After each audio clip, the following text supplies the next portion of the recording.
Let's have a discussion.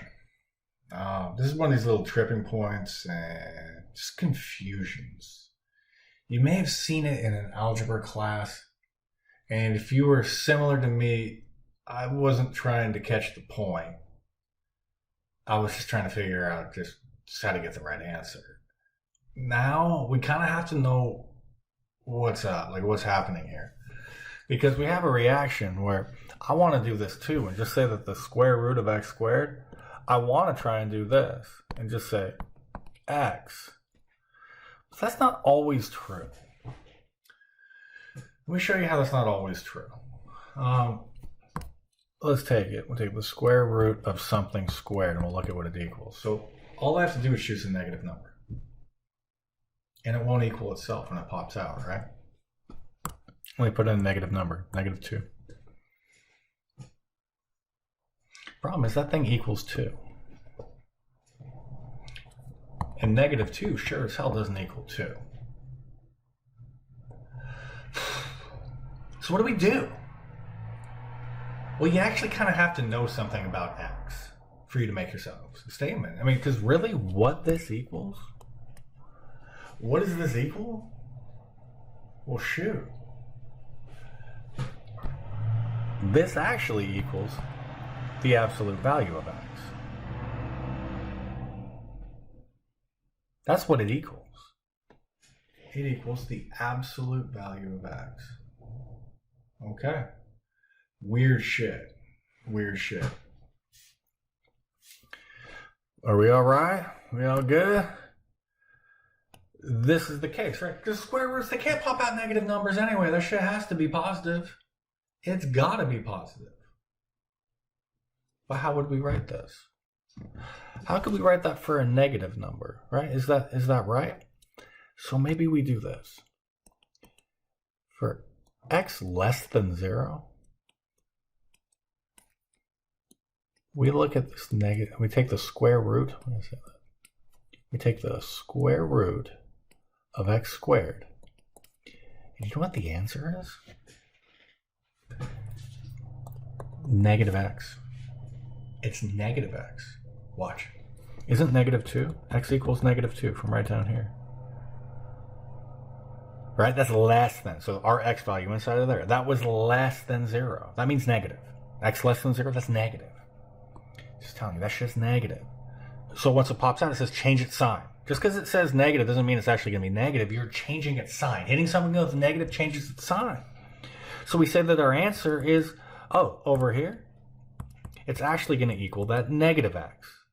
Oh, but what was x? That was -2, which created that +2. Look, they're the same freaking thing. So this would be true, and if our x was greater than 0, well, shit. We would then say the square root of x squared is just equal to +x. I swear I've seen this somewhere before. I swear. And this is what we call the definition of the absolute value of x.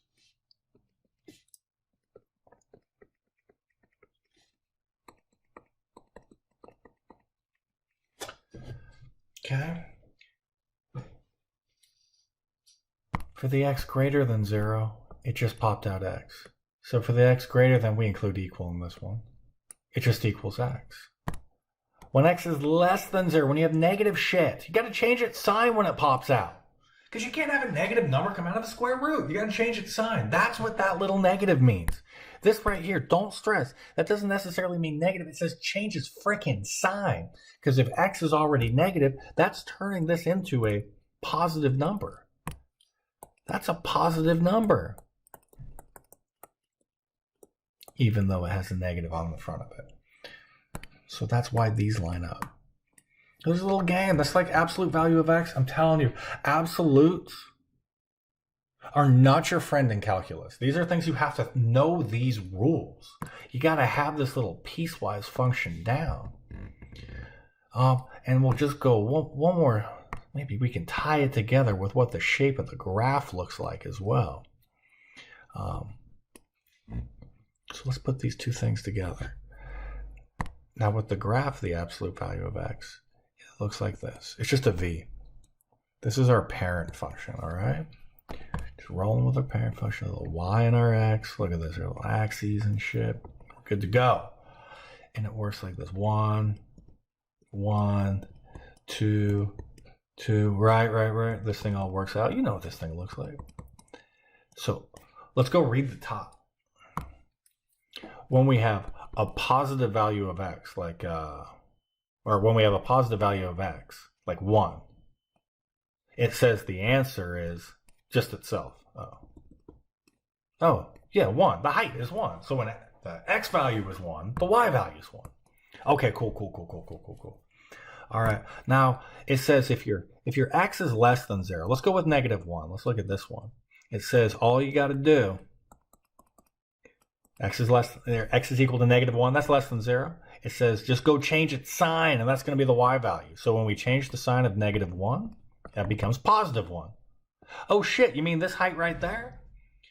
That's what's happening with our absolute value of x. It's also the same thing. It just happens to happen that the square root of x squared is also equal to the absolute value of x. So I know it's a ton of notation. I know it's hard to follow along with. But this be the case. So hopefully it helps. Maybe it doesn't yet. Maybe later down the road it's going to be something that's going to be helpful. But let's make sure this is imperative that we get this down. Or you can leave some points on the table. It's up to you. I can't stop filling it in. I should just stop the recording. I'm done talking, but having fun coloring. Are you one of those weirdos that has to make sure you have to watch it all the way through to where I fill in the holes? All right, I'm out of here. See you.